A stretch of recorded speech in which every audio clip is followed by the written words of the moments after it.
제5장 신앙과 책임 분담. 제1절 신앙생활. 1. 신앙이 무엇이냐. 1. 신앙의 뜻. 여러분은 사랑의 뿌리를 찾아야 합니다. 즉 하나님의 사랑을 찾아야 한다는 것입니다. 바울은 믿음, 소망, 사랑 이 세 가지는 항상 있을 것인데 그 중에 제일이 사랑이라고 하였습니다. 믿음이 뭐냐? 믿음을 한자로 써보면 신입니다. 여기에서 사람 인자를 떼어내면 말씀 언자만 남습니다. 믿음이란 결국 사람의 말을 뜻합니다. 이때 말이란 사람과 사람과의 관계를 맺어주는 것을 의미합니다. 관계가 없으면 말이 나오지 않으므로 말을 할 때는 벌써 상대적 기준이 되어 있어야 합니다. 또 관계가 맺어지려면 믿음이 있어야 됩니다.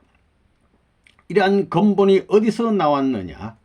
사랑으로 빚어진 인연에서 나온 것입니다. 그런데 그 인연은 자기 멋대로 맺어진 것이 아닙니다. 그 인연이 맺어질 힘의 여건이 있었고 목적하는 바의 기준이 서로 부합될 수 있었기 때문에 맺어진 것입니다. 우리가 말하는 신앙은 뭐냐 하면 참된 사람의 인격을 중심 삼고 그 인격을 추구해 나가는 것을 말합니다. 또 그런 인격을 추구하며 살아가는 것이 신앙생활입니다. 신자를 보면 사람 인변에 말씀 언자요, 또 우르를 앙자도 사람 인변이 있습니다. 이것도 역시 사람을 빼놓지 않았습니다. 사람을 중심 삼고 나가는 길이라는 것입니다. 우러러 본다는 것은 자기를 중심 삼은 것이 아니라 존경하는 대상을 중심 삼은 것입니다. 그러한 자리에서 우리가 참된 말씀을 추구해 나가고 그 말씀을 통해 하나의 방향을 승립시키기 위한 것이 신앙생활입니다. 신앙의 대상은 내가 아니고 하나님입니다. 신앙은 어디까지나 하나님을 대상으로 삼고 가는 길입니다. 다시 말하면 주체와 대상 관계가 하나님과 나 사이에 맺어져서 주체에게서 되어지는 사실이 대상에 미쳐지고 대상에게서 이루어지는 사실이 주체에게 관계되어져야 한다는 것입니다. 이 관계가 맺어지지 않으면 뜻과 더불어 이루어지는 나 자신이 될 수 없는 것입니다. 이 신앙이 필요한 이유. 아담과 헤아가 만약 타락하지 않았으면 어떻게 되었겠는가? 하나님의 기준에 올라가서 하나님을 중심하여 삼위일체가 되었을 것입니다. 그리하여 여기서 난 자녀들은 전부 다 천국에 가는 아들딸이 되는 것입니다. 그랬으면 기도가 왜 필요하고 종교가 무엇 때문에 필요합니까? 신앙이라는 명사는 인간에게 필요치 않았을 것입니다. 아버지를 믿을 필요도 없고 아버지에게 구원해 달라고 빌 필요도 없습니다. 그냥 아버지의 품속에 덥석 뛰어들어 아버지를 타고 앉아서 수염을 뽑아도 되는데 믿기는 뭘 믿는다는 것입니까? 하늘이 자랑할 수 있는 개인이 된 후에 하늘이 자랑할 수 있는 부부가 되고 그런 부모가 되고 효자가 되고 국가와 세계를 이루게 될 때 그때에는 종교가 필요 없게 됩니다. 신앙이라는 명사가 필요 없고 구주라는 명사가 필요 없게 됩니다. 둘이 아닌 하나의 일체적인 인연권 내에서 하나님은 비로소 인간을 대하여 영광을 나타내시는 새로운 출발을 하게 된다는 것입니다. 인간이나 하나님이 고대하는 것은 무엇인가? 무엇을 추구하느냐 하면 현실보다 더 낫기를 바란다는 것입니다. 이 시간까지보다도 차후에 찾아오는 그 시간이 더 낫기를 바라고 지금의 입장보다도 앞으로의 입장이 더 낫기를 바라고 있다는 것입니다. 여기에서 신앙이라는 문제가 나옵니다. 우리가 믿고 바라는 것은 현실적인 것이 아닙니다. 금우의 문제입니다. 소원하는 것은 현실적인 것이 아니라는 것입니다. 반드시 시간이라는 과정을 거친 후에 나와 부딪힐 문제입니다. 그러므로 우리가 소원하는 혹은 믿고 바라고 추구하는 것은 현실의 자기 입장보다도 더 낫고 현재 자기 입장에 무엇인가를 플러스시키는 것입니다. 2. 신앙의 목적. 1. 신앙의 목적이 무엇이냐? 신앙자에게 가장 필요한 것은 뚜렷한 목표입니다. 나는 기필코 이 길을 가겠다 하는 뚜렷한 목표가 필요합니다. 이 목표가 흐려질 때 신앙자의 생활은 무너지는 것이요, 아무리 결의를 하고 각오를 해도 목표와는 하등의 관계가 없게 되는 것입니다. 목적도 없이 100번 각오하면 뭐 합니까? 목표를 뚜렷이 정해놓고 100번 결의해야 목표 앞에 한 걸음이라도 더 가까이 갈 수 있지, 목표가 희미해서는 아무리 결의를 한다 해도 아무 소용이 없는 것입니다. 신앙의 목적이 무엇이냐? 세계를 위해서 충성하는 것이 아니라 타락하기 전 아담 해와의 그 모든 미완성 부분을 갖추어 완성했다는 기준을 세우는 것입니다. 옛날에 실수했던 것을 복귀하려면 어떻게 해야 되느냐? 실수했던 것과 반대로 해야 됩니다. 복귀는 무엇부터 해야 되느냐? 첫째는 말씀이요, 둘째는 인격이며 셋째는 심정입니다. 성경 66권의 말씀은 하나님이 우리에게 무엇을 바라서 하신 말씀이냐? 참다운 하나의 사람을 만들기 위해서, 참다운 하나의 사람을 찾기 위해서 허락하신 말씀이라는 것을 알아야 됩니다. 그러면 우리가 말씀을 따라 나가고 말씀을 지켜나가는 목적은 어디에 있느냐? 우리도 예수님처럼 길이요 진리요 생명체를 이루기 위해서입니다. 예수님이 말씀하신 것을 이루어서는 무엇을 할 것이냐? 예수의 신부가 되는 것입니다. 이것이 신앙자의 최고의 목적인 것입니다. 그렇기 때문에 끝날에는 그리스도와 더불어 왕노릇한다고 했던 것입니다. 상대적인 관계라는 것입니다. 이 우리의 신앙 목표. 지금까지의 종교는 개인 구원에 그 목적을 두었습니다. 잘 믿는다고 하는 신앙자들도 믿는 목적을 자기 개인의 구원에 두었다는 것입니다. 천국도 자기 개인만 가면 된다는 것입니다. 그들은 가정구원, 종족구원, 민족구원, 국가구원, 세계구원이라는 관념은 가져보지도 못했다는 것입니다. 그러면 가정구원, 종족구원, 민족구원, 국가구원, 세계구원을 하는데 출발의 기준은 뭐냐? 가정구원입니다. 가정구원의 기틀이 지상에 공고히 세워질 수 있도록 승리의 발판을 조성하지 않고서는 국가구원 섭리를 할 수 없습니다. 그래서 종교는 지금까지 뿔뿔이 흩어져 국가에 쫓기고 몰리면서 그러한 기틀을 닦아 나오고 있습니다. 그런데 그것도 영적인 한쪽 분야만을 책임지고 나왔던 것입니다. 우리의 신앙 목표는 뭐냐? 그저 믿고 천국 가는 것이 아닙니다. 천국 가겠다고 해서 갈 수도 없습니다. 어느 관청에 가서 수속 하나 하는데도 글자 하나만 틀려도 다시 해야 하는데 천국문을 그냥 슬쩍 넘어갈 수 없다는 것입니다. 천만부당한 말입니다. 어떠한 사정적인 조건 가지고는 못 들어갑니다. 천국은 심정관을 통해야 들어갈 수 있습니다. 심정의 세계는 공간과 시간을 초월하기 때문에 거기에는 진보도 없고 퇴보도 없습니다. 일정한 관도 없고 형도 없습니다. 거기서만은 알파이자 오메가요, 시작이자 영원입니다. 3. 신앙생활. 1. 신앙생활의 정의. 여러분은 여러분 자신을 개체적인 자기로만 보기 쉽지만 여러분 자체 가운데는 창조의 전체 이념이 들어있습니다. 그러므로 여러분은 먼저 세계적인 생의 가치를 나타내야 합니다. 그런 후에야 개인적인 생의 가치가 성립된다는 것입니다. 이러한 생의 가치를 찾기 위하여 생활에 나가는 것이 바로 신앙생활입니다. 영원한 생명의 세계를 추구하는 것이 신앙입니다. 영원한 하나님의 사랑을 추구하는 것이 신앙입니다. 영원한 생명과 더불어 영원한 사랑과 일치되기 위해서 하나님의 기쁨과 나의 기쁨이 하나의 기쁨으로 느낄 수 있는 결착점을 찾아 나가는 것이 신앙의 길입니다. 그러므로 신앙생활을 하는 우리 개체가 얼마만큼 전진적 사랑과 생명력을 지니고 사느냐 하는 것이 무엇보다도 중요한 문제가 아닐 수 없다는 것입니다. 신앙생활은 종합적인 생활입니다. 2. 신앙생활의 제1조. 종교는 하나님과 인간의 관계를 맺어줍니다. 그 관계를 무엇으로 맺느냐? 사랑입니다. 그 사랑을 무슨 인연으로 맺을 것이냐? 주인과 종의 인연도 아니고 나라와 백성의 인연으로 맺는 것도 아닙니다. 하나님을 내 아버지라고 할 수 있는 부자의 인연으로 맺는 것입니다. 하나님은 내 아버지다. 하나님은 죽어도 나를 사랑하지 않을 수 없다.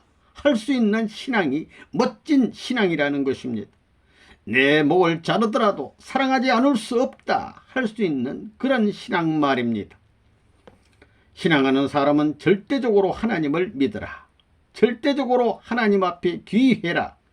하나님을 중심 삼고 완전히 서라 하는 것이 신앙의 제1조입니다. 어떤 종교든지 이것이 신앙하는 사람들에게 제1조라는 것입니다. 그 다음에 둘째는 무엇이냐? 하나님이 세운 법도와 하나 되라. 법도와 완전히 하나 되라 이겁니다. 선이란 무엇인가? 최고의 선이란 무엇인가? 최고의 기준에 대한 중심성을 인정하고 그 책임을 다하는 것이 최고의 선입니다. 우주의 최고는 하나님입니다. 그러니 하나님을 위해 모든 것을 다 하라는 겁니다. 이것이 신앙의 제1의 신조입니다. 하나님의 승리는 전 우주를 포함합니다. 그러니 하나님을 위해서라면 맹목적이라도 좋으니까 있는 힘을 다하여 수고하라는 겁니다. 어느 때가 오면 다 해결됩니다. 그 기간에는 여러분 자신을 희생하지 않으면 안 됩니다. 우리 신앙자들은 어떻게 살아야 할 것인가? 변할 수 있는 이념적인 조건을 갖고 살아서는 안 됩니다. 변하지 않는 불변의 인연을 회복하되 그 인연은 따로따로 떨어진 것이 아니요 자기가 사는 생활권 내에서 전체가 하나의 인연으로 연결되어 있다는 사실을 알고 스스로 하나님과 관계를 맺으며 살아야 합니다. 3. 신앙의 출발점. 우리 통일교회는 청소년 시대입니다. 인류가 본연의 청소년 시대에 하나님을 대한 때가 있었느냐? 인류 시조 아담 헤아는 청소년 시대에 타락했습니다. 타락한 아담과 헤아를 끌고 나오는 데 있어서 사탄이 자랑할 수 있는 청년 시대로서, 사탄이 자랑할 수 있는 장년 시대로서, 사탄이 자랑할 수 있는 노년 시대로서는 거쳐왔지만 하나님을 중심 삼은 청소년 시대, 청년 시대, 장년 시대, 노년 시대는 없었습니다. 하나님 편에 서서 사랑받을 수 있는 청소년 시대와 청년 시대, 사랑받을 수 있는 장년 시대, 사랑받을 수 있는 노년 시대를 거쳐서 천국 가는 것이 본래 이상적인 타락하지 않은 인간의 갈 길인데도 불구하고 오늘날 이 땅 위에 그런 길을 간 사람이 없다는 것입니다. 그렇기 때문에 신앙길은 넉다리들이 늙은이들이 가는 것이 아닙니다. 이상적인 신앙은 지극히 팔팔한 청소년에서부터 시작하는 것입니다. 인간의 제일 고귀한 시대는 사춘기입니다. 꽃을 피울 때이고 향기를 풍길 수 있는 때인데 그런 고귀한 청소년들이 하늘을 위한 사랑과 정열에 불타 하늘나라의 이념을 중심 삼고 건국의 용사로서 등장할 때 새로운 희망의 세계가 전개되는 것입니다. 신앙자의 출발점은 외적인 세상이 아니라 자기 자신의 양심입니다. 그러기에 자기의 양심을 중심으로 그 이상의 문제를 논의하기 위해서 신앙이 필요하지 그 이하의 문제를 논의하기 위해서 신앙이 필요한 것이 아닙니다. 4. 신앙생활의 방법. 종교를 갖고 신앙생활을 하는 사람은 참의 길을 가야 합니다. 하늘의 참된 길을 찾아가야 합니다. 사람의 핏줄 속에 흐르는 사탄의 피를 점령할 수 없기 때문에 종교는 진리를 중심 삼고 싸워라, 밀어라, 쳐라라고 명령하는 것입니다. 사탄과 정면으로 싸워 나가는 것이 종교입니다. 산 꼭대기에 있는 돌과 산 밑에 있는 돌은 같은 종류라 하더라도 입장이 다릅니다. 산 꼭대기에 있는 돌은 밑창으로 구르면 내려갈 가망성이 있지만 산 밑에 박힌 돌은 산 꼭대기로 올라갈 수 없습니다. 타락 인간이 바로 그러한 입장입니다. 올라갈 수 없다는 것입니다. 누가 잡아주기 전에는 타락한 인간은 올라갈 수 없는 것입니다. 케이블카식으로 하나님이 그런 인간들을 끌어올리기 위해 만든 장치가 종교라는 것입니다. 그렇기 때문에 신앙생활은 고생입니다. 잡아라, 놓으면 죽는다, 옥살박살 된다 이러는 것입니다. 힘이 약하다고 도와달라고 해도 도와줄 수 없다는 것입니다. 악착같이 힘줄이 굳어지도록 악착같이 쥐라는 것입니다. 신앙생활은 심각하고 진지하게 해야 합니다. 우리가 생명을 유지하기 위해서는 계속 호흡을 해야 됩니다. 또한 거기에 상응하여 영양을 보급해야 됩니다. 보급된 영양소를 우리 몸의 순환기를 통하여 서로 주고받는 데 있어서 어제와 차이가 있다면 우리 몸의 컨디션은 좋지 않게 나타나는 것입니다. 그러나 정상적인 신체 리듬과 보조를 맞춰 어제보다 오늘 조금이라도 영양을 더 보급해주면 우리 몸은 자연히 건강해지는 것입니다. 거기에서부터 새로운 전진의 터전이 넓혀져 나가는 것입니다. 이와 마찬가지로 신앙생활을 하는데도 반드시 영양제와 같은 것이 필요합니다. 또한 정상적으로 호흡하는 것과 같은 생활 태도가 필요합니다. 즉 독자적인 신앙 기준을 중심 삼고 호흡하듯이 신앙 노정을 가야 된다는 것입니다. 그러므로 호흡하는 것과 같이 생명력을 보급할 수 있는 정상적인 기준이 있어야 된다는 것입니다. 그러면 거기에 상응해서 영양을 보급할 수 있는 것입니다. 그렇게 되면 영양제를 어떻게 보급하느냐?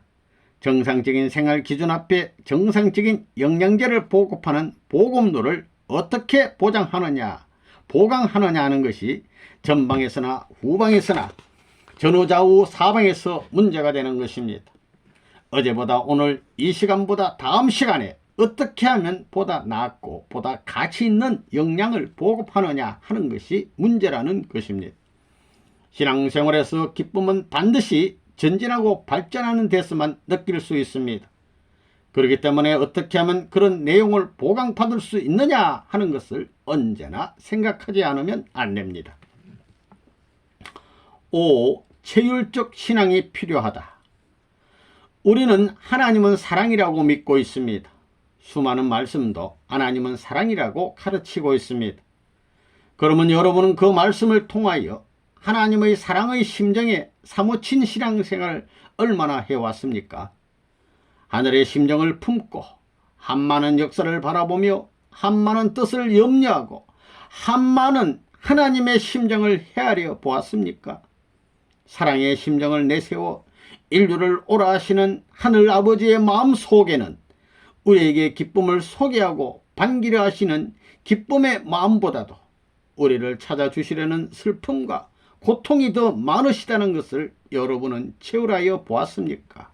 이런 마음을 체울해야 되겠습니다. 통일 신도들은 우리 자체가 하나님의 심정에 사무치는 체울적인 신앙생활을 해야 합니다.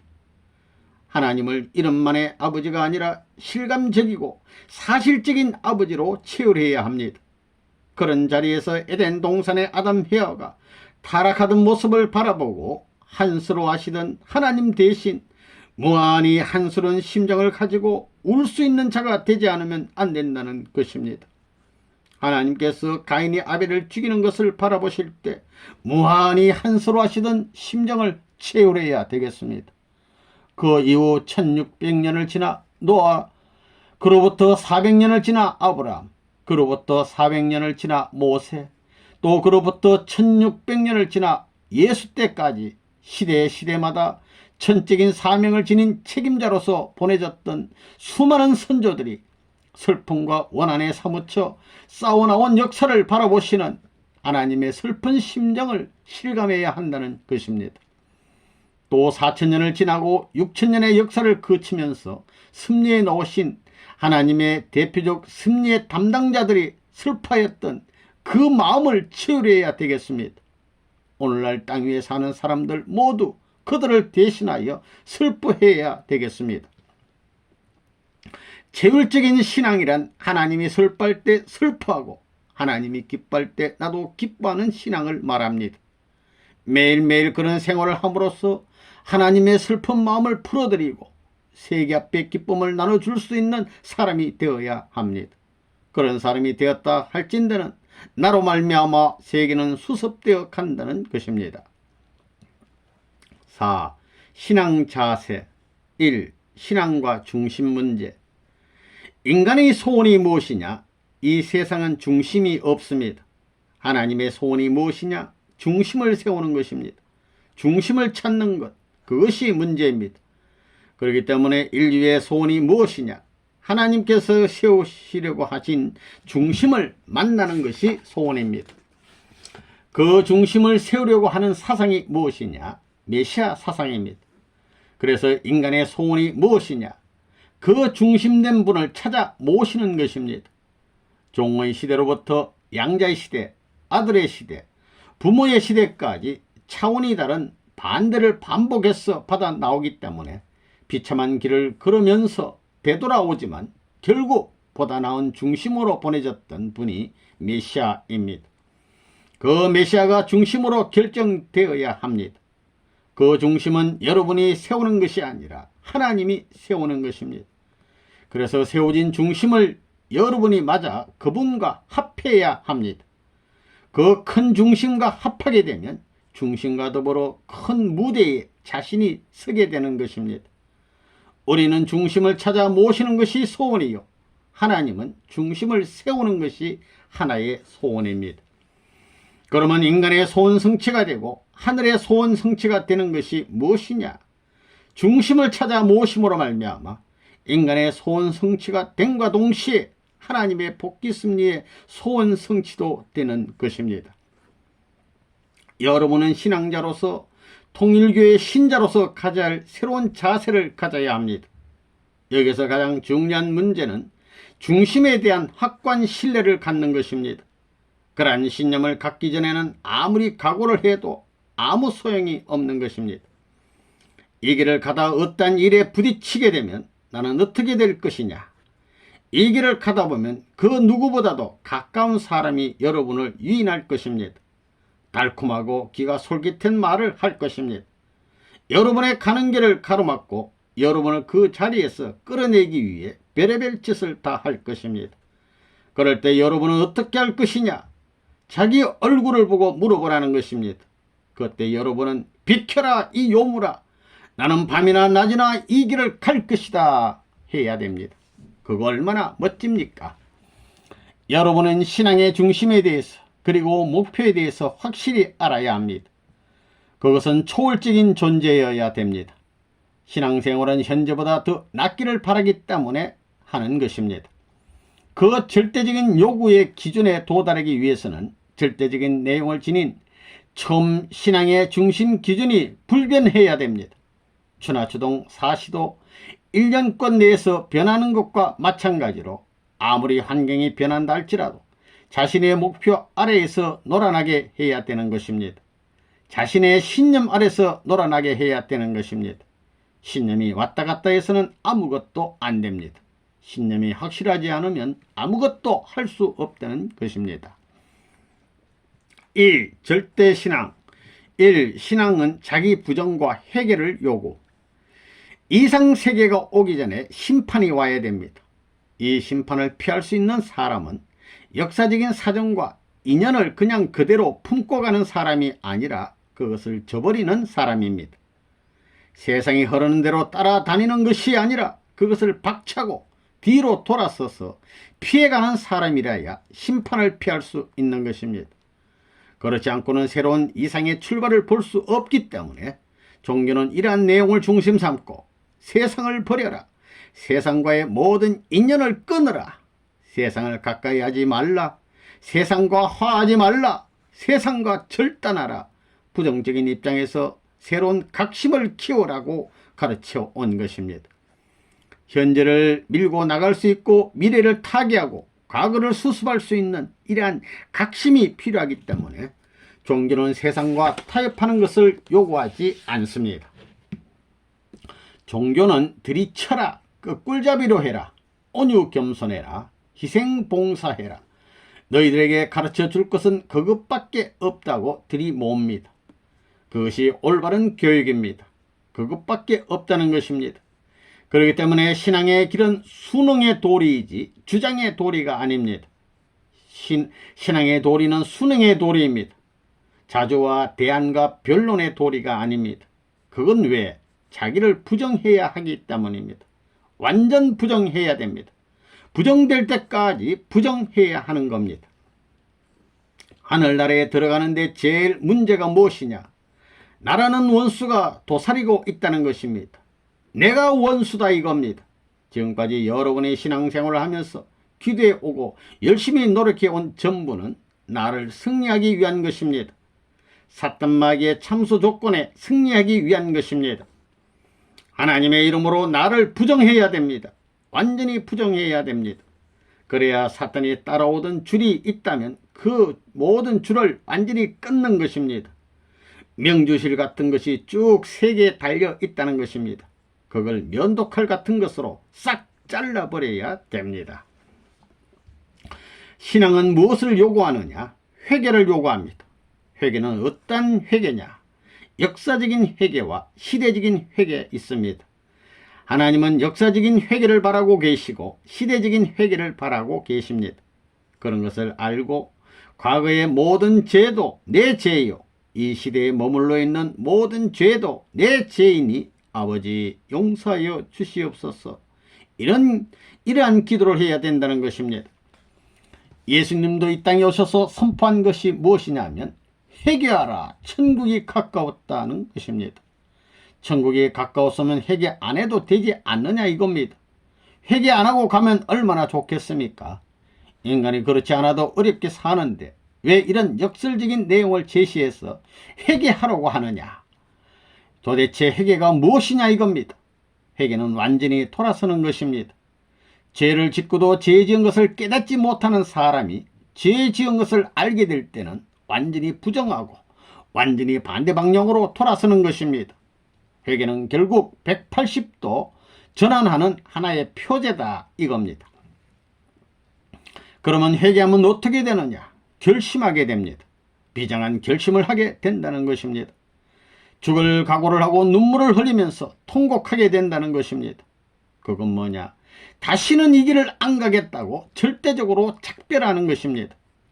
회개하기 전과 회개한 후에는 세계가 다릅니다. 180도로 다릅니다. 회개하기 전과 회개하고 난 후에는 천냥지판입니다. 옛날에 사탄 세계에 있었다 하면 오늘은 하늘 세계에 있는 것입니다. 그런 것을 종교에서는 반드시 제시해야 됩니다. 천국을 찾아 나가는 사람 앞에는 자기라는 것이 있을 수 없습니다. 거기에는 정성과 극복이 있을 뿐입니다.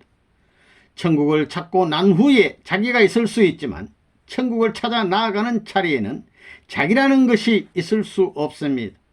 민주주의 방식 가지고는 안 됩니다. 자기를 주장하는 여건이 있을 수 없습니다. 그런 여건이 남아지는 한 그 세계는 사탄권입니다. 우리의 신앙권에서는 자기 주장, 자아관념이 있을 수 없습니다. 절대적 신앙이란 자아관념이 하나도 남지 않은 신앙을 말하는 것입니다. 절대적으로 믿는다 할 때에는 내 자체에 절대적으로 반대하는 요인이 하나도 없어야 되는 것입니다. 하나님을 중심 삼고 하나 되겠다고 하는 거기에는 자기 주장이 없어야 합니다. 주체가 요구하는 대로 완전히 일치해야 합니다. 완전히 일치한다는 것은 자기 스스로 주장할 수 있는 일편의 마음도 없다는 것입니다. 신앙생활을 하면서 자기 마음대로 주장할 수 있는 자리가 있다면 그 자리는 천국이 아닙니다. 뱀은 허물을 벗지 않으면 크지 못합니다. 허물을 벗기 위해서는 돌 틈바구니를 비집고 나가야 하는 것입니다. 반대의 힘이 몸에 가해져서 허물을 벗을 수 있는 것입니다. 어둠의 세력이 우리 몸에 피와 살에 담뿍 씌워져 있는데 이것을 어떻게 벗느냐? 어둠의 세력을 따라갈 수는 없습니다. 그러니 지혜가 필요하다는 겁니다. 전부 반대의 길로 가야 합니다. 완전히 벗기 위해서는 완전히 반대의 길로 가야 합니다. 이 한 마음을 가져라. 절대적으로 한 마음을 가져야 됩니다. 한 마음도 뜨거운 한 마음입니다. 3. 변하지 말아야 한다. 기물이니 보물이니 하는 다이아몬드나 금이 왜 필요하냐? 그것은 모든 물질의 중심으로서 모든 물질을 대표하는 입장입니다. 그래서 보석하면 대부분의 금이나 다이아몬드를 생각합니다. 과거 사람도 그것을 귀하게 여겨왔고 지금 사람도 역시 마찬가지이고 미래 사람도 그럴 것입니다. 이런 귀한 물건은 변하지 않습니다. 단지 변하지 않는 것입니다. 그것은 왜 필요로 하느냐? 그것을 왜 필요로 하느냐? 언제든지 모든 것을 비교하더라도 그 비교의 기준이 틀어지지 않기 때문에 그것이 귀한 것입니다. 또 환경이 아무리 변하더라도 거기에 치우침을 받지 않는 특권을 갖고 있습니다.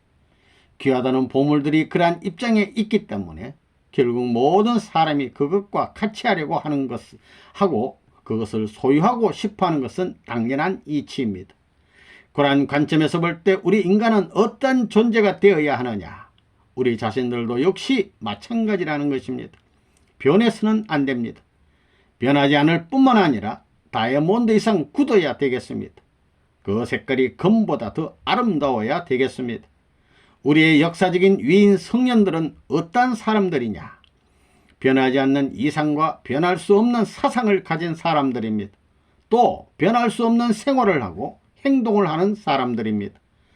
그들에게 목적이 있다면 그 목적은 변할 수 없다는 것입니다. 변할 수 없는 목적을 가진 사람들입니다. 선생님이 원리를 찾을 때 제1의 비결이 뭐냐? 처음과 나중이 같아야 된다는 것입니다. 선은 처음과 나중이 같습니다. 변하는 사람은 다 악의 제물이 되는 것입니다. 그게 철칙입니다. 아무리 좋았더라도 그 좋은 모습이 변해나가면 악의 제물이 된다는 것입니다. 사탄의 밥이 된다는 것입니다. 사탄은 그런 작전을 하는 것입니다. 하나님의 말씀이라면 처음과 나중이 딱 같아야 됩니다. 통쾌한 것은 나는 알파요 오메가라는 말씀을 찾은 것입니다. 됐다 이겁니다. 그 한마디가 찾고 싶은 말이었다는 것입니다. 그 이상의 하나님은 필요하지 않습니다. 그 이상의 하나님은 타락한 인간을 구하기 위한 그 말씀에 기록된 알파요 오메가이신 그 하나님이 아닙니다. 신앙의 길은 마음을 중심 삼고 가는 길이기 때문에 어느 종교든지 신앙자에게 변치 않는 마음을 가져야 된다고 가르치는 것입니다.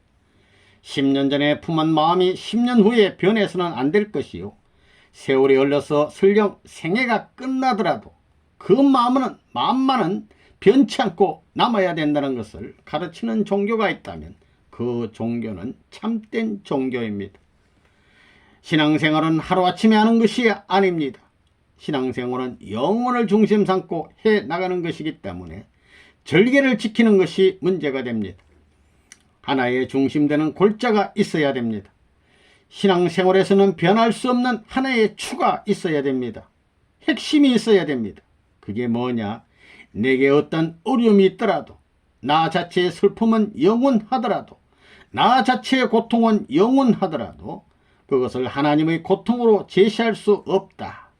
나는 하늘 부모를 모시고 나왔다는 것만은 부정할 수 없다. 하늘을 대해 부정의 도리를 세울 수 없다는 철칙을 가져야 합니다. 그게 가장 귀한 것입니다. 4. 절대 복종. 끝날에는 과연 어떻게 될 것인가?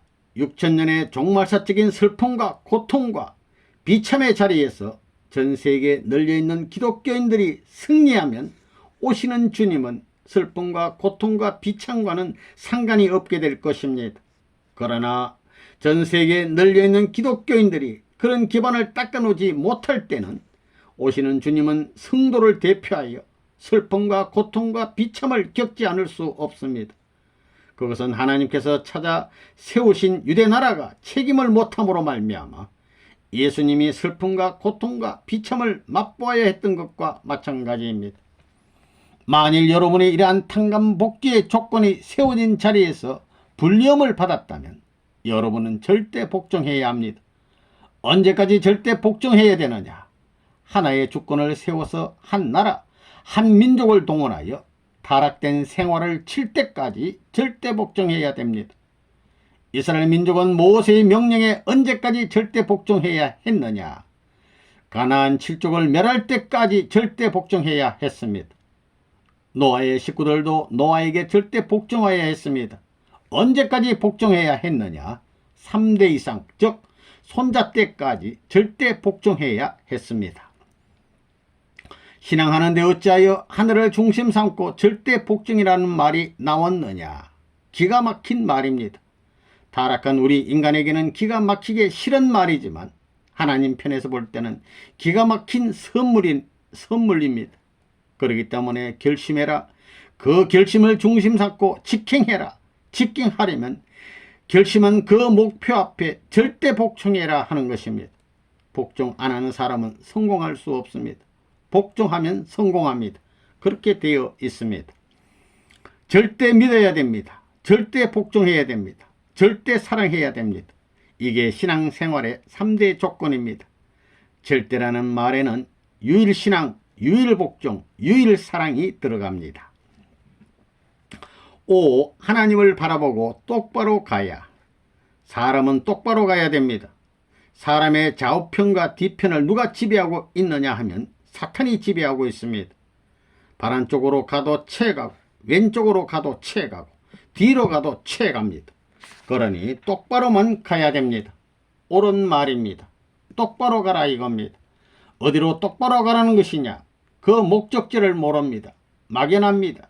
똑바로 가라는 그곳이 어디냐? 하나님이 있는 곳입니다. 이게 원리관입니다. 아담이 똑바로 가지 못하고 어디로 갔느냐? 사탄을 중심 삼고 헤어는 왼쪽으로 갔고 아담은 바른 쪽으로 갔습니다. 사탄이 조종하는 대로 따라갔다가 둘이 갈라졌습니다. 아담 헤어를 갈라놓고 망하게 만들어 놓았습니다. 사탄이 그랬으니 탕감복귀 원칙에 의해서 어떻게 해야 되느냐 하면 아담 헤어를 하나님에게로 몰고 가야 되는 것입니다. 좌우 뒤에서 바위 굴리듯이 몰고 가야 됩니다. 좌우에서 악한 천사와 선한 천사가 싸움을 하고 있다는 것입니다. 의의 바른 손을 들어 악한 천사를 쳐라. 왼손을 들어 악한 천사를 쳐라. 뒷발로 사탄을 차버려라 이것입니다. 그런데 그 손을 놔버리고 좋아하게 되면 그건 사탄과 악수하는 것입니다. 손만 내밀면 오른편 사탄 천사, 왼편 사탄 천사에 전부 다 걸리는 것입니다. 그러니 다 끊어버려라 이겁니다. 어머니 아버지도 다 끊어버리라는 것입니다. 그런 관점에서 너의 집안 식구가 원수다 하는 말이 실감이 납니다. 그래서 신앙세계에서는 부정해야 하는 것입니다. 부정의 원칙이 그렇습니다. 왜 그걸 강요하느냐? 이런 사탄 편에서 벗어나야 할 운명에 놓여 있기 때문입니다. 그래서 완전한 부정에서부터 새로운 방향이 설정된다는 것입니다. 신앙자의 자세를 취하려면 올바로 취해야 됩니다. 내가 어떤 자리에 서 있는지 알아야 됩니다. 똑바로 봐야 된다는 것입니다. 똑바로 봐야 하는데 하나님이 보이지 않으니까 할 수 없이 고차적인 종교에서 하나님의 뜻을 찾아야 됩니다. 그저 믿으면 된다 이것이 아닙니다. 하나님의 계획도가 있습니다. 집을 짓는데도 기초를 닦고 집을 완성해서 준공식도 해야 됩니다. 그런 계획을 세워야 됩니다. 뜻을 성취하는데도 단계적인 계획이 있습니다. 6. 절대신앙. 타락은 뭐냐? 전부 다 갈라놓은 것입니다. 원수가 갈라놓았습니다. 하나님과 아담 헤아를 갈라놓았고 헤어와 아담을 갈라놓았다는 것입니다. 타락으로 말미암아 원수가 됐습니다. 통할 수 없게 됐다 이겁니다. 천정을 중심 삼고 통할 수 없게 됐다는 것입니다. 천정 앞에는 서로가 정을 주어야 될 것인데 원수가 됐다는 겁니다. 그 부모와 자식지간이 원수요 형제지간에 원수를 뿌렸다 이겁니다. 이걸 뿌려가지고 심어 놓은 것이 역사입니다. 그렇기 때문에 이러한 역사가 하나님의 본연의 사랑을 중심 삼고 부딪히는 것입니다. 암만 부딪혀도 본연의 사랑은 역사도부로 따라 나오면서 절개 있는 사람을 한 사람씩 세워서라도 연이어 나오는 것입니다. 릴레이 경기처럼 릴레이 봉을 끼워서 연결시키는 것입니다. 그래서 종착점까지 달려야 할 목적지까지 이것을 전달해야 되는 것입니다. 그런 싸움을 하고 있습니다. 그것이 무엇을 중심 삼고 연결되느냐, 무엇을 중심 삼고 릴레이 봉이 옮겨지느냐. 하나님을 위한 참된 사랑입니다. 절대 신앙입니다. 참된 사랑을 찾아가는 데에는 절대 신앙이 게재되어야 합니다. 절대 믿지 못하면 절대 사랑이 안 나오는 겁니다. 탕감복귀 원칙에 의해서 절대로 믿지 못하면 절대 사랑이 안 나옵니다. 그러니 절대 신앙을 가져야 됩니다. 하나님은 내 아버지다. 이걸 절대 믿으라 이겁니다. 신앙에서 말하는 생명은 둘이 타입에서 나오거나 환경과 인연을 맺어서 나오는 것이 아니라 절대적인 자리에서 나오는 것입니다. 그것은 불가피하다는 것입니다. 이 절대적인 자리는 모든 사람이 바라보고 춤추며 좋아할 수 있는 자리가 아닙니다. 절대적인 자리는 지극히 고독한 자리입니다. 그 자리는 둘이 있을 수 없습니다. 하나밖에 없는 자리입니다. 절대라는 것은 상대의 요건을 초월한 것입니다. 그 자리는 지극히 어렵고 지극히 답답하고 지극히 고독하고 위험하다면 지극히 위험한 자리입니다. 그 절대적인 것이 진행하는 방향은 두 방향이 있을 수 없습니다. 하나밖에 없는 것입니다. 여러분은 신앙생활을 대개 남들이 가니까 나도 가지, 성경을 믿어야 된다니까 믿지 않은 식으로 하지요. 그렇게 믿으면 어떤 사람이 와서 건드리기만 해도 변하는 것입니다. 그저 변화무쌍한 환경에서 건들건들하고 끄덕끄덕하면서 갈 수 있는 길이 아닙니다. 신앙은 절대적이어야 합니다. 하나님이 절대적이니 나도 절대적이다 할 수 있어야 합니다. 5. 신앙생활의 주의점 1. 마음이 클클할 때. 여러분이 신앙길을 가면서도 마음이 클클한 것은 왜 그러냐? 내적 기준이 떨어져 있기 때문입니다. 이 내적 기준이 떨어져 있어서는 뭘 하더라도 만족한 결과를 가져올 수 없습니다. 그렇기 때문에 여기 내적인 하나님의 임재점에 동화하는 생활, 일치하는 생활을 해야 합니다. 그런 관념을 어떻게 확보하느냐 하는 것을 생각해야 됩니다. 여러분은 자신이 기도를 하든가 정성을 들이면 무엇인지 모르게 힘이 생기는 것을 느낄 것입니다. 여러분을 초월한 힘이 여러분을 찾아온다는 것입니다.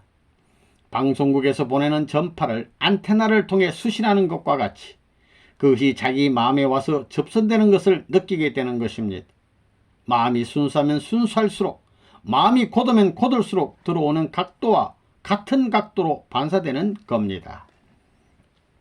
2. 어려울 때 1. 어려움에 대한 이해. 큰 일을 하는 데는 3분의 1은 반대하는 것이 원칙입니다. 그래야 됩니다. 반대가 없으면 하나님의 공이 없습니다. 그냥 슬슬 하는 데는 공이 없습니다. 반대를 받고 그저 가슴이 들이타고 그저 울고불고 해서 고개를 넘어야 아이 좋다 하지, 좋아서 넘으면 좋은 줄 모릅니다. 배부른데 암만 맛있는 것을 줘도 맛있는 줄 모릅니다.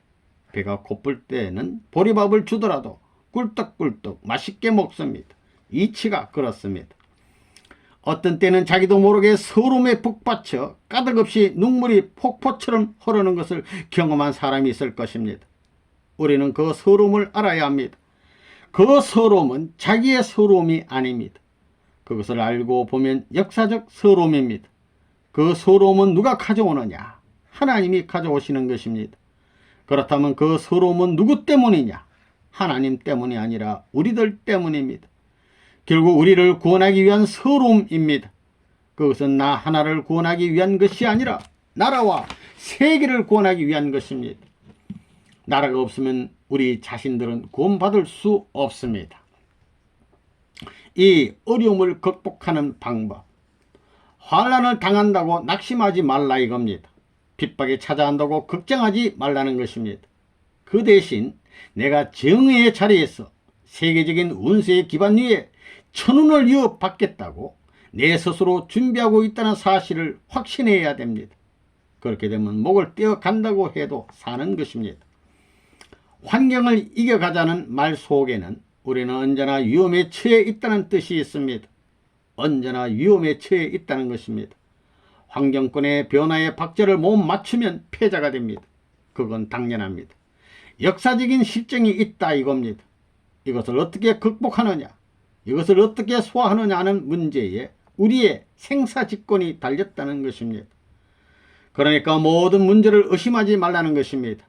피하려고 하지 말라는 겁니다. 정면으로 도전해라 이겁니다. 높은 산이 있으면 반드시 골짜기가 있는 것과 마찬가지로 시련이 있으면 반드시 복이 찾아오는 것입니다. 하나님이 선이 찾아오는 것입니다. 겨울이 지나가면 겨울의 고개를 넘으면 봄은 찾아옵니다. 마찬가지입니다. 그 다음엔 여름이 옵니다. 그것이 발전의 현상입니다. 어려운 일을 당할 때는 반드시 앞으로 찾아오는 복을 받을 준비를 해야 됩니다. 하늘의 복을 받아서 인류에게 넘겨줄 수 있는 모든 준비를 해야 된다는 것입니다. 그릇을 만들어야 되는 것입니다. 복을 받을 수 있는 그릇을 만들어야 됩니다. 3. 어려움에 대한 선생님의 모습. 선생님은 북한 공산당의 감옥에 들어가서 2년 8개월 동안 중노동을 했습니다. 무슨 노동이냐면 비료 공장에서 일하는 것입니다. 유산 암모니아를 만드는 공장인데 그 가루가 컨베어에 실려 공장 한가운데 떨어지게 되어 있습니다. 그것을 저울에 달아 자루에 가득 넣어 화차에 싣는 일을 하는 것입니다. 열 처리를 해서 만든 것이기 때문에 떨어지는 유산 암모니아는 뜨겁습니다. 그것이 식으면 덩어리가 됩니다. 그것을 몇 년 동안 놓아두면 바위처럼 되어버립니다. 참으로 힘든 중노동이었습니다. 하루 8시간의 노동에 한 사람 한 사람의 책임 분담이 있습니다. 10사람이 한 조가 되어 일을 합니다. 한 조의 하루 책임량은 1300가마니로 8시간 이내에 끝내지 않으면 식량이 반으로 줄어들게 되어 있습니다.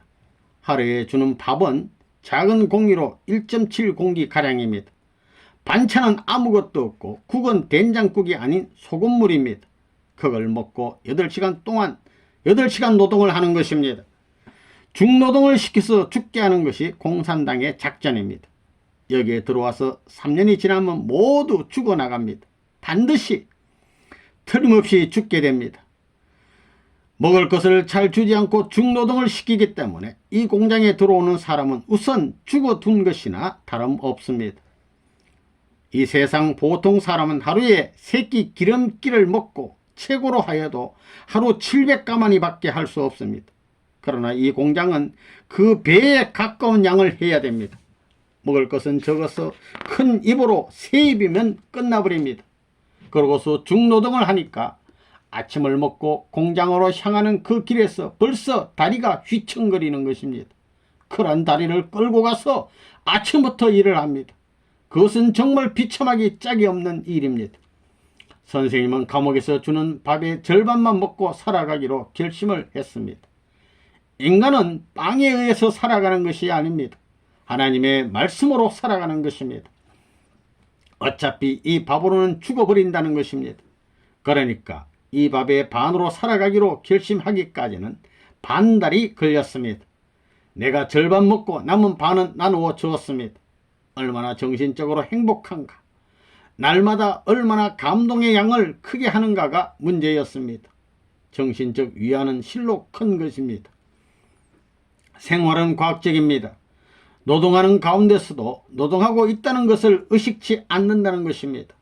노동시간이 기도의 시간이었습니다. 언제나 세계적인 여러가지 일을 상상하는 겁니다. 아침 8시에 감옥을 출발하여 10시에 공장에 도착합니다. 10분간 화장실에 갈 시간이 주어집니다. 벌써 죽고 싶을 만큼 필요해집니다. 위가 녹아버릴 정도로 쓰라림을 느낍니다. 그래도 그 일을 전혀 생각을 하지 않는 것입니다. 그것을 생각하기 시작하면 휴식 시간만을 머리에 그리는 것입니다. 비료 80kg을 자루에 넣어서 그것을 들어 올리는 것이 가장 고통스러웠습니다. 모두 그것을 싫어했습니다. 선생님은 모두가 싫어하는 이 일을 도맡아 했습니다. 이 어려운 일을 계속하면 죽는 겁니다. 그래서 가장 힘든 이 일을 해낼 수 있는 체력을 만드는 것 외에는 살아낼 길이 없습니다. 여러분도 가장 어려운 일을 맡아 하라, 그렇게 전진적으로 생각하라는 겁니다. 하루에 1300가마니 이상 넣고 운반하는 것이니까 이미 쉴 틈이 없습니다. 이것을 8시간에 해내지 않으면 안 됩니다. 비료를 자루에 넣고 저울에 달아서 가마니로 옮기는데 5분 내지 10분 걸립니다. 선생님은 평균 5분간에 해치웠습니다. 다른 사람은 15분 걸립니다.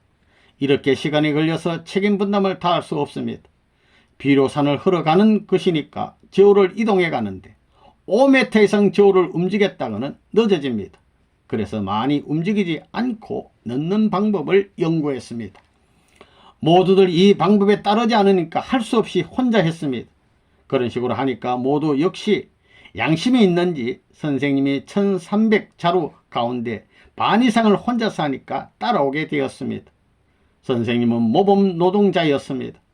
공산당으로부터 매년 모범 노동상을 받았습니다. 새로 들어오는 사람에게는 선생님이 교육했습니다. 몸은 유산의 해를 입습니다. 머리가 빠지고 피부를 짜보면 물이 나옵니다. 6개월이 지나면 반드시 각혈을 하게 됩니다. 대개 폐병이라고 생각하고 낙담하기 때문에 죽어버립니다. 기껏 1년 반이나 2년밖에 견디지 못합니다. 얼마나 배가 고픈지 밥을 얼마만큼 먹고 싶었는가 하는 것은 말로 다 표현할 수 없습니다. 밥이 어느 정도 그리우냐? 죽는 경지를 넘을 정도로 밥이 그립습니다. 공장에 나가지 못할 때는 반드시 밥이 반으로 줄어듭니다. 일하지 않는 자는 먹지도 말라 하는 것이 공산주의의 철칙입니다. 병이 나더라도 다른 사람과 같이 한 그릇의 밥이 그리워서 죽을 힘을 다해 나갑니다. 그리고 최후의 힘을 다하여 일하고 돌아와서 저녁밥을 먹으면서 죽어가는 것입니다. 그렇게 되면 그 주변에 있는 사람들이 죽은 사람의 것을 전투를 하다시피 하면서 빼앗아 갑니다. 선생님은 그런 가운데서 인간의 깊은 곳까지 연구했습니다. 먹을 것을 그리워하는 만큼 내가 하나님을 그리워하는가? 선생님은 매일 비교, 대조하면서 지내왔습니다. 무엇보다 하나님을 사랑하지 않으면 안 된다. 이 밥 한 덩어리를 먹기 위해서 들어온 것이 아니다. 만민의 탕감의 길을 캐치가기 위해서 들어온 것이다 라고 생각했습니다. 자기 일에 대해서 불신하는 것 같은 태도는 절대 취하지 않았습니다. 그래서 선생님은 유명했습니다. 선생님은 성격이 굉장히 급한 사람입니다. 한마디 욕을 먹더라도 참지 못하는 성격입니다. 누구한테 한 대 맞으면 못 견디는 사람입니다. 또 누구한테도 지기 싫어하는 사람입니다. 극단적인 특성은 다 가진 사람입니다. 내가 그런 기질을 갖고 있고 그런 성격을 갖고 있기 때문에 못하는 것이 없습니다. 무슨 운동을 해도 내가 이기고 만다는 그런 성격을 갖고 있습니다. 내가 머리도 나쁘지 않습니다. 그런 내가 비참한 경지, 내 성격으로는 더 이상 참을 수 없다는 그런 경지가 많았습니다. 창피하다면 그 이상 창피할 수 없는 경지가 한두 번이 아니었습니다. 그러나 이것을 다 극복해 나온 것은 하나님 때문입니다. 하나님도 선생님과 같이 불같은 성격이 있을 터인데 성격대로 하게 되면 세계를 전부 다 쓸어버릴 수 있어도 하나님은 꿋꿋이 참으셨기 때문에 세상이 남아진 것입니다. 사탄에게 복수하려고 해도 그 이상 하나님이 참으신 것을 알고 회개하고 나왔기 때문에 오늘의 통일교회가 있었다는 것입니다. 그러한 어려움은 그러한 억울함과 분함을 참으면서 나오신 하나님의 뜻을, 이 복귀의 뜻을 내가 어찌 더럽힐 수 있으며 어찌 흠을 낼 수 있겠느냐는 마음을 가졌기 때문에 지금까지 이 일을 하고 있는 것입니다. 그런 자리에서 참고 그런 자리에서 극복하고 그런 자리에서 용서해주고 그런 자리에서 사랑하자 할 수 있는 길을 오늘날 우리 통일교회는 교회가 가지 않으면 안 됩니다. 여러분에게 아무리 억울하고 분한 일이 있더라도 선생님의 억울하고 분한 것에는 못 미치는 것입니다. 내보는 문이 아무리 원통하고 비통하더라도 하나님의 분하고 원통한 일에는 미치지 못합니다. 그러니까 참는 것입니다. 거기에서 심령적 유대가 연결되는 것입니다. 슬픈 이면에 하나님의 심령적 역사의 길이 넓어진다는 사실을 알아야 됩니다. 3. 신앙의 시험. 목숨을 걸어놓고 신앙길을 가르면 세 가지 시험을 통과해야 하는데 사탄의 시험, 선지자들의 시험, 천사의 시험, 그것입니다. 그러나 통일교의 교회는 무사 통과할 수 있습니다. 우리가 하나님을 찾아가고 신앙의 길을 찾아 나가게 될 때 우리가 나가는 길을 무엇이 가로막게 되는가? 먼저 자기도 알 수 없이 생겨나는 의심이 앞길을 가로막을 것입니다. 또 제약의 시험이 가로막을 것이고 예기치 않게 엄습하는 사망의 힘이 갈 길을 가로막을 것입니다. 우리는 이런 의심의 고개를 넘어야 되겠고 죄악의 고개를 넘어야 되겠으며 사망의 고개를 넘어가야 되겠습니다. 학생 가운데 1등하는 사람을 가리기 위해서는 시험 문제를 어떻게 내느냐 하면 누구도 풀지 못하게 어렵게 내는 것입니다. 좋은 선생님일수록 어떤 문제를 찾느냐 하면 쉬운 문제를 찾는 것이 아니라 어렵고 어려운 문제를 찾는다는 것입니다. 좋은 선생님은 학생들에게 시험 문제를 쉽게 내는 것이 아니라 어렵게 냅니다. 그런 점에서 하나님은 좋은 선생님입니다. 절대로 좋은 선생님입니다. 하나님이 사탄을 굴복시키는 방법을 생각한다면 무엇을 생각하겠느냐? 사탄이 제일 싫어하고 제일 나빠하는 것이 무엇이냐? 이게 문제입니다. 여기서 하나님이 하는 것을 좋아하는 패, 사탄이 하는 것을 좋아하는 패, 그러한 말이 성립되는 것입니다. 학생치고 시험치기를 좋아하는 학생은 없을 것입니다. 그렇지만 시험은 안 치면 안 됩니다. 시험치는 것을 싫어하지만 시험치는 것은 불가피하다 이겁니다. 마찬가지입니다. 하나님이 시험과 숙제를 내주는 곳이 어디이고 사탄이 시험과 숙제를 내주는 곳이 어디냐? 하나님의 시험을 치르는 장소하고 사탄의 시험을 치르는 곳은 같을 수 없습니다. 사탄의 시험 장소가 어디이고 하나님의 시험 장소가 어디냐? 간단합니다. 외부 세계는 사탄의 시험을 치르는 장소요, 내부 세계는 하나님의 시험을 치르는 장소라고 할 수 있습니다. 사탄의 시험 문제는 어떤 것이고 하나님의 시험 문제는 어떤 것이냐? 정반대입니다. 정반대가 아닐 수 없다는 것입니다. 4. 신앙생활 중 주의점. 신앙자들과 불신앙자가 다른 것이 무엇인가? 불신앙자들은 가정을 중심하고 사회생활만 하면 되지만 신앙자들은 가정을 중심하고 사회생활뿐만 아니라 교회 생활도 아울러 해야 한다는 것입니다. 신앙자들은 까딱하면 까딱하기만 하면 생사가 왔다 갔다 하는 기로에 서 있습니다. 신앙생활 하다가 어떤 사람으로부터 타격을 받고 또는 어떤 사람 때문에 자기 갈 길을 못 가는 사람이 있습니다. 그런 경우에는 자기의 마음을 어떻게 작용시키느냐에 달려 있습니다. 신앙길은 자기 나름대로 판단한 길, 자기가 바라보는 그런 길로 가서는 안 되는 것입니다. 신앙길은 영계에 가 있는 수많은 도의 지도자들과 인연 맺어서 높은 단계로 하나씩 올라가야 하는 것입니다. 베드로, 요한, 야고보 이 세 제자 이상의 자리에 나가야 비로소 예수님과 관계 맺을 수 있다는 것입니다. 신앙길에 들어선 사람들은 자기를 중심 삼고 화내는 것이 제일 무섭습니다. 그러니 화를 내서는 안 됩니다. 하나님을 믿고 나가는 데 있어서 자기의 욕심을 중심 삼고 화를 냈다가는 몽땅 걸려버립니다. 여러분은 생애 노정에서 이러한 문제 등으로 엎치락 뒤치락하며 나아가고 있는 것입니다. 여러분은 자신이 정지하고 있는가, 전진하고 있는가, 아니면 후퇴하고 있는가를 알아야 합니다. 나는 어떤 타입이냐는 것을 알아야 됩니다. 나는 이러한 타입이기 때문에 이러한 분야에 맞는다. 나는 이러한 소성을 가지고 있고 이러한 특성이 있기 때문에 이 길을 위해서 가야 된다 하는 것을 알아야 된다는 것입니다. 어떤 사람은 봉사해야 할 사명이 있고 어떤 사람은 교육의 책임이 있고 어떤 사람은 사업의 책임이 있습니다. 이러한 것은 자기의 본심, 마음의 소리, 즉 첫 번째 느끼는 그 감각으로 알아야 된다는 것입니다. 봄을 맞이하면 그 봄날이 덥다든가 춥다든가 하는 느낌이 있는 것입니다. 또한 오늘 아침도 기분이 어떻다고 하는 느낌이 있습니다. 그 온도의 차이에 따라 피부에 접촉되는 감촉이 틀리는 것입니다. 이와 마찬가지로 누구를 척 대하면 그 사람의 신앙 정도가 얼마나 올라갔느냐 하는 것을 대본에 안다는 것입니다. 그렇기 때문에 신앙 정도가 낮은 사람들을 몇 번만 대하면 금방 낙심하게 되는 것입니다.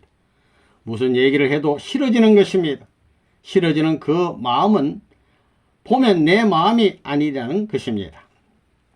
여러분이 신앙생활을 하는데 자기 마음의 감정을 통해 몇 퍼센트의 자신을 갖느냐 하는 것을 검증해서 그 실적 기준을 세우고 생활의 표준을 세워서 조정해 나가지 않으면 안 됩니다.